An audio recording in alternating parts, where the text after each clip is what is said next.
need to get him going. Runs like that help. And they talked to us about leaning on him because, as you noted, last week they didn't have to. Still won the ball game. They leaned on other people to give them the yardage that they needed, but they really want him to be that guy, and that's what they're doing early in this game. Here's 2nd and a yard.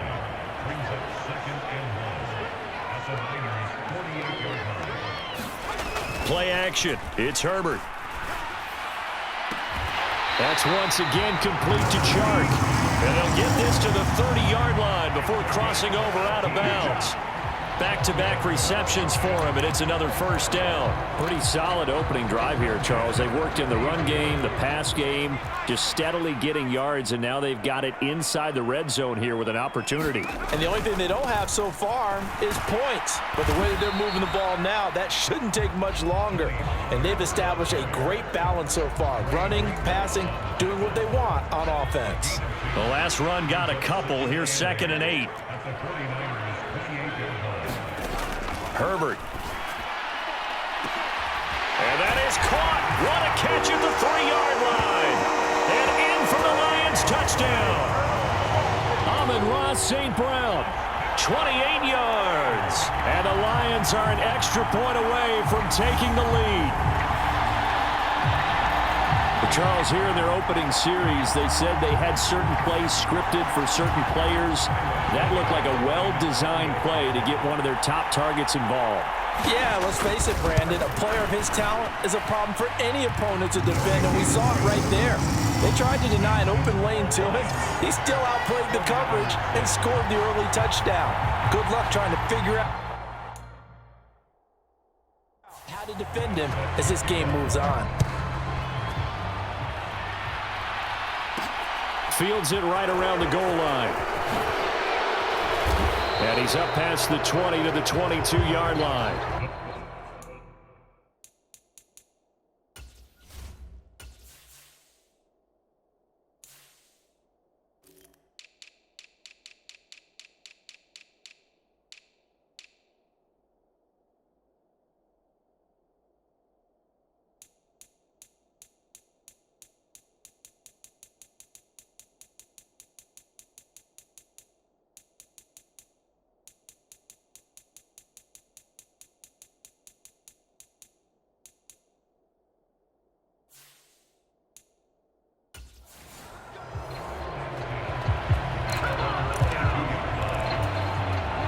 The 49er offense set to get this drive underway.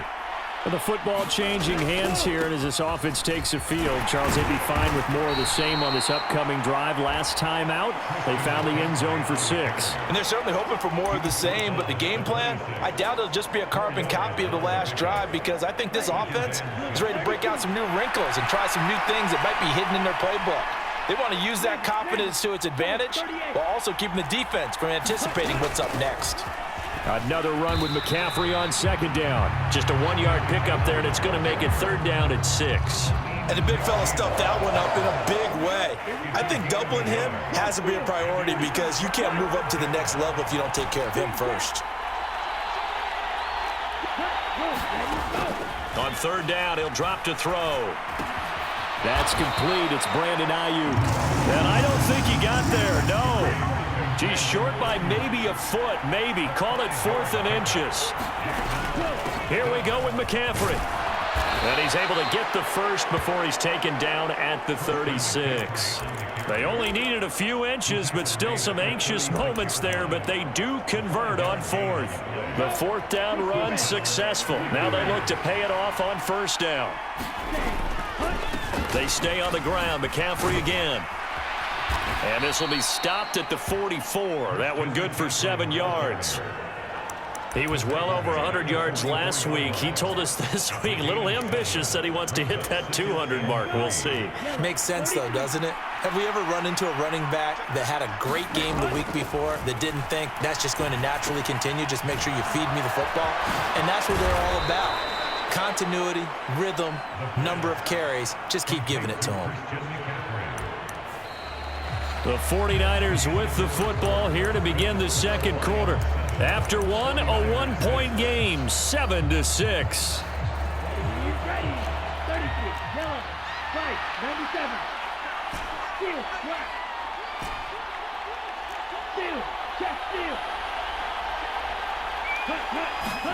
From the midfield stripe, they'll look to throw. They'll find Ayuk open right side. And they'll get this down to around the 47-yard line. Oh, it's time to give a little credit there to the defense. They played that very well because it was a drag route, and he ran it a little shallower than normal as he worked straight across the field. He was hoping he'd get lost behind the defensive line, but once he made the catch, nowhere to turn upfield and gain any yardage. And he's got this down to the 35. 49 yards on the ground for him now on 9 carries. For a lot of guys playing this game, there's no better feeling than running right through a tackle. He's able to lower his center of gravity and churn his legs for a really nice pickup.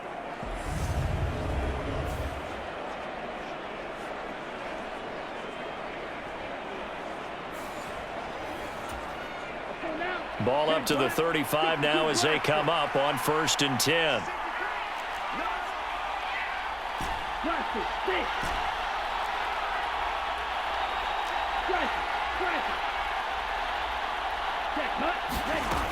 He'll look to throw. This will be caught at Samuel. Touchdown 49ers.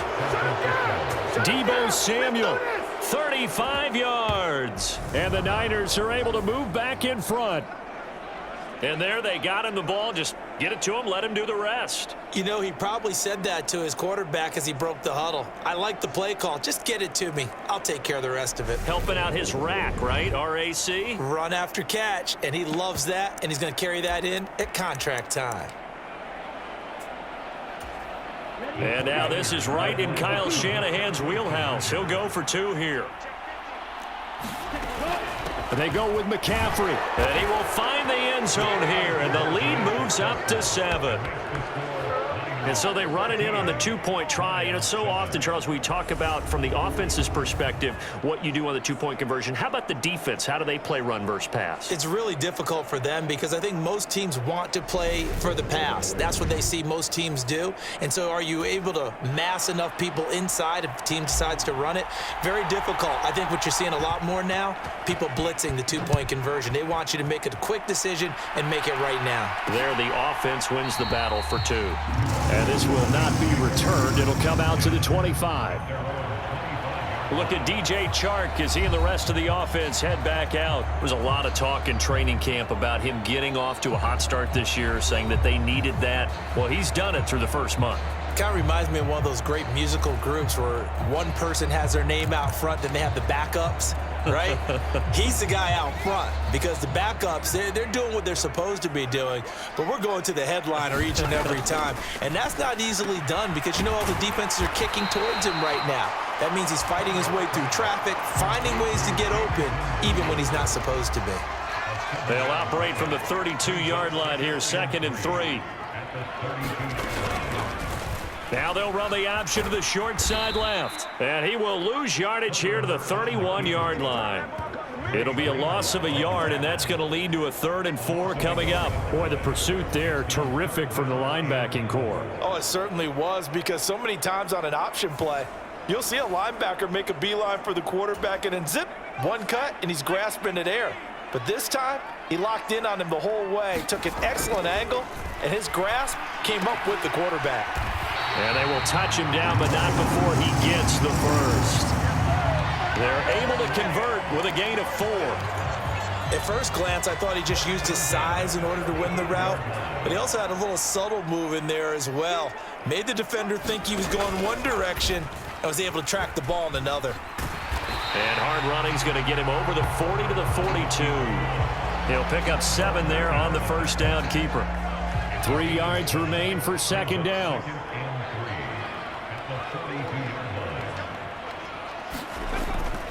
They'll run left with Pollard. And the play goes nowhere. Losing yardage back near the 40 at the 39. It'll be a loss of a full 3 yards there, and it also brings up 3rd down. Another example right there how this defense really is winning the entire game at the point of attack. Yeah, right there at the line of scrimmage because they are dominating it. It allows their interior guys to get upfield and spill into the backfield. So how are you going to combat that? You know, people say bring in your tight end, keep him in. Your running backs, they have to step forward. Bottom line, your offensive line has to block them first to give yourself a chance.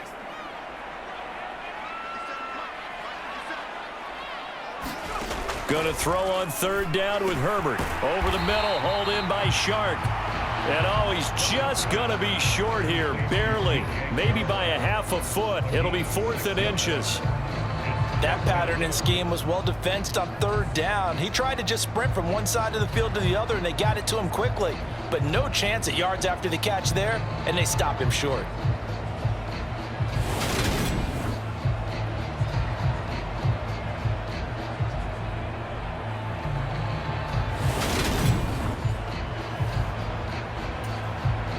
On 4th down, Jack Fox on to punt for Detroit. And the win last week punted 4 times as this one's away. And this works out well as it'll kick out of bounds at the 11-yard line. Out comes Christian McCaffrey with the rest of the offense. First month of the season, those numbers pretty solid. Does he continue that? I think so, because when you come out of the gate this strong, that means that you have planned for it and you like the results that you're getting. So I wouldn't have any doubt that the head coach, offensive coordinator actually called him in and said, look, you're our guy, okay? We're going to continue to stick with this as long as we're winning games. You ready for the challenge? And then they presented it to the rest of the team. And I think we'll see plenty of that as this season moves on. And I'm sure he said challenge accepted. And he'll be taken down, but not before they work it across midfield. It's a gain of 34. So this play, until recently, only something you'd probably expect to see in a college game, but running quarterbacks are certainly in vogue, and this turned into a big play. And you and I both know that for a long time, coaches worried about their quarterbacks taking too much punishment, running plays like this, and they still worry about it. But when you can break up big chunks of yardage like that, it's worth the risk. Plus, you're coaching that quarterback to see those guys coming and get down before the big hit occurs.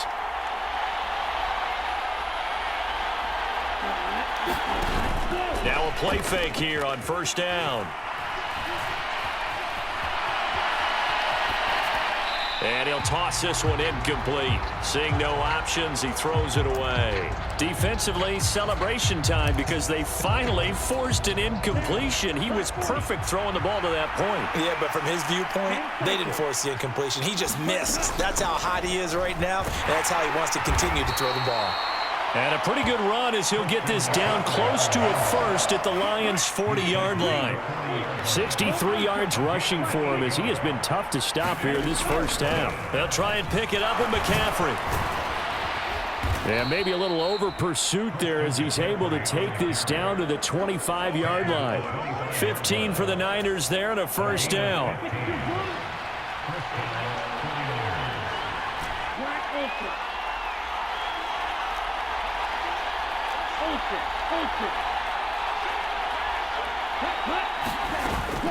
Here's a play fake as they set up to throw. Open man is Samuel, complete. And he'll go out of bounds inside the 15-yard line. 11 more on that one and another first down. I think that's a big pickup for a first down because when you run a drag route against zone, you're sometimes asking for trouble because you might run into a defender. Yeah, well, there they ran into a first down, executed it to perfection. Here's a 1st and 10 at the 14-yard line.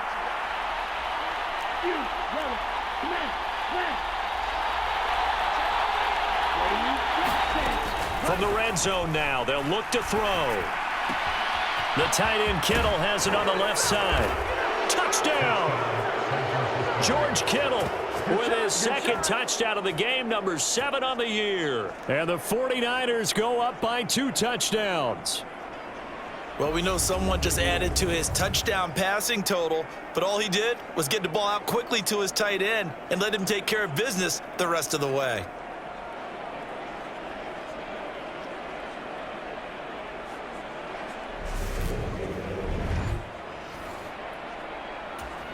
Extra point attempt to come here.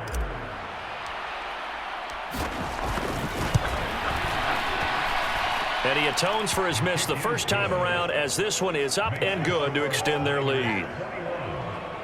So that drives 7 plays in length. And it all ends with a George Kittle touchdown.